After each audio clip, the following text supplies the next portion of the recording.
আসসালামু আলাইকুম বন্ধুরা, আশা করি সবাই ভালো আছেন।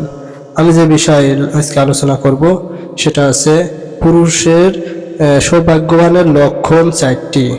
তো এই পুরুষের সৌভাগ্যবানের লক্ষণ 4টি, সেই বিষয় নিয়ে আমি আজকে আলোচনা করব।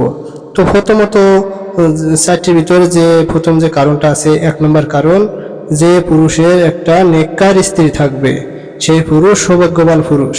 যে পুরুষের নেককার স্ত্রী থাকবে, অর্থাৎ যে পুরুষের ঘরে একটা পদ্মাশীল মহিলা থাকবে, নামাজি মহিলা থাকবে, যে পুরুষের ঘরে নেককার স্ত্রী থাকবে, সেই পুরুষ সৌভাগ্যবান পুরুষ।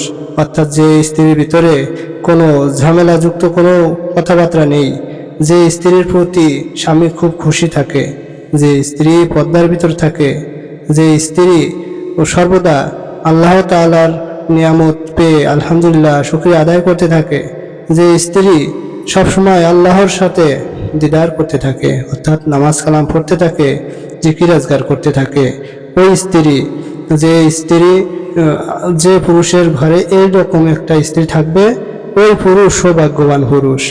আর যে অনেকের ঘরে আছে যে দুশ্চিন্তাকারক একটা স্ত্রী থাকে, অর্থাৎ স্বামীর মনে অনেক আঘাত দিয়ে কথাবার্তা বলে, অনেক ঝগড়া ফ্যাসাদ করে, এরকম স্ত্রী থাকলে ওই পুরুষের কোনো সৌভাগ্য আসে না। এই জন্য বলবো, যে পুরুষের ঘরে 1 নম্বর কারণ, যে পুরুষের ঘরে একটা নেককার স্ত্রী থাকবে সেই পুরুষ ভাগ্যবান পুরুষ। তো অনেক সময় দেখা যায় যে অনেক মা বোনদের ভিতরে অনেক গোপনীয়তা থাকে যা প্রকাশ করে না, অথচ স্বামী খুব আঘাত পায়, তার কথাবার্তায় আঘাত পায়, অনেক কষ্ট পায়। এই জন্য বলবো যে পুরুষের যে ভাগ্যের লক্ষণ 4টি। 1 নম্বর লক্ষণ নেককার স্ত্রী। এবার 2 নম্বর যে কারণ আছে সেটা আছে যে পুরুষের 2 নম্বর লক্ষণ, ভাগ্যের যে লক্ষণ, ওই পুরুষের পরিপূর্ণ একটা বাড়ি থাকবে, যে বাড়িতে থাকার মতন একটা ঘর থাকবে, গোছালোযুক্ত একটা ঘর থাকবে, যাহাতে করে বাইরের থেকে কোনো লোক উকিঝুঁকি না মারতে পারে, আর উকিঝুঁকি মেরে ভিতরে কোনো কিছু না দেখতে পারে, সেরকম একটা বাড়ি। যেরকম বাড়ি পর্দার ভিতরে পড়ে। আল্লাহ রাসূল সাল্লাল্লাহু আলাইহি সাল্লাম যে বাড়ির কথা বলেছেন, যে বাড়ির ভিতরে বাইরের থেকে কোনো লোক না দেখতে পারে, সেই বাড়ি যুক্ত একটা বাড়ি থাকে। অর্থাৎ যে পুরুষের কাছে পরিপূর্ণ একটা বাড়ি থাকে, যে বাড়ির ভিতরে পরিবার পরিজন নিয়ে থাকতে পারে, যাতে পর্দার খেলাফ না হয়, সেরকম একটা বাড়ি।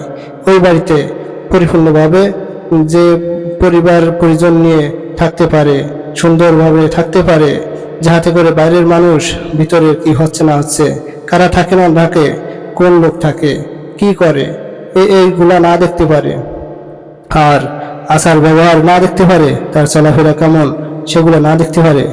এই জন্য তার একটা পরিপূর্ণ বাড়ি থাকতে হবে। 2 নম্বর গুণ, যে পুরুষের পরিপূর্ণ একটা বাড়ি আছে, যে বাড়ির ভিতরে মানুষজন বসত করে সুন্দরভাবে আরামের সাথে, জীর্ণ শীর্ণ হলেও তার পাঁচিল আছে, পর্দা আছে, তার সুন্নাত তরিকা মতো চলাফেরার মতো জায়গা আছে। এই জন্য ঘরের ভিতর কিছু না থাক, পরিপূর্ণ একটা বাড়ি আছে। এই জন্য বলবো যে পুরুষের এই 2 নম্বর গুণ, যে পুরুষের পরিপূর্ণ একটা বাড়ি আছে, সেই বাড়ি ভিতর পাশে যাই থাকুক না কেন, ভিতর পাশে যাই থাকুক না কেন, বাইরের পাশ দিয়ে কোনো লোকজন যাতে না দেখতে পারে। এই জন্য 3 নম্বর যে গুণটা আছে সেটা আছে পরিপূর্ণ একটা গাড়ি থাকতে হবে। 3 নম্বর গুণ, যে পরিপূর্ণ একটা গাড়ি থাকতে হবে, যে অর্থাৎ যানবাহন, যে যানবাহন করে পরিবারের যে লোকজন আছে, সদস্যরা আছে, যে কোনো জায়গায় যাওয়ার সময়, গন্তব্যে যাওয়ার সময়, কোনো জায়গায় বেড়াতে গেলে ওই যানবাহনটা যাতে ব্যবহার করতে পারে। এই জন্য আর অন্য গাড়িতে গেলে দেখা যাচ্ছে পর্দার খেলাফ হতে পারে। দেখা যাচ্ছে অনেক মা বোনরা আছে গাড়িতে ভিতরে বসতে গেলে একটা পুরুষের সাথে যে বসতে আসছে, পুরুষের পাশে বসতে আসছে, নানান রকমের কথাবার্তা বলতে আসছে।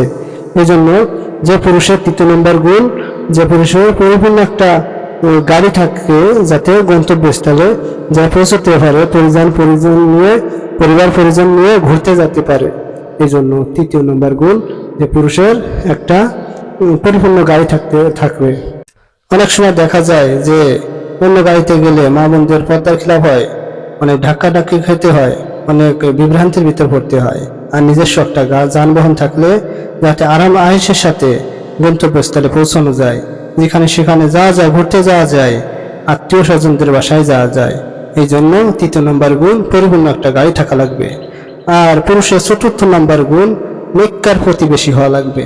অর্থাৎ 4র্থ নম্বর যে গুণটা, সেটা নেককার প্রতিবেশী হতে হবে, যাতে প্রতিবেশীর থেকে ওই কোনো দুশ্চিন্তামূলক কথাবার্তা না শোনা হয় আর ঝগড়া ফ্যাসাদ না হয়। অনেক সময় দেখা যায় প্রতিবেশীর জন্য অনেক বিভ্রান্তির মধ্যে পড়তে হয়। এই জন্য বলা হয়েছে যে প্রতিবেশী খুব ভালো আচরণ করতে হবে, আর নিজেও ভালো আচরণ করতে হবে প্রতিবেশীর সাথে, যাহাতে করে প্রতিবেশীরাও ভালো হয়। নিজে যদি ভালো হতে হয়, নিজে যদি ভালো হতে চলতে হয়, তাহলে প্রতিবেশীরাও তার সাথে ভালো ব্যবহার করবে। এই জন্য বলা হয়েছে যে 4 নম্বর গুণ, যে প্রতিবেশী নেককার হওয়া প্রতিবেশী লাগবে।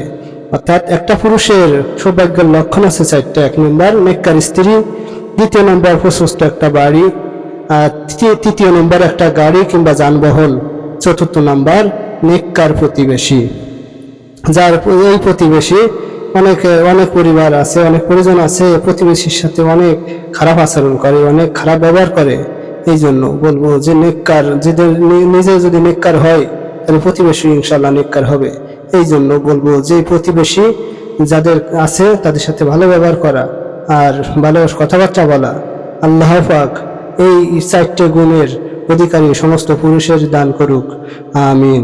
সবাই ভালো থাকবেন, সুস্থ থাকবেন। আল্লাহ হাফেজ।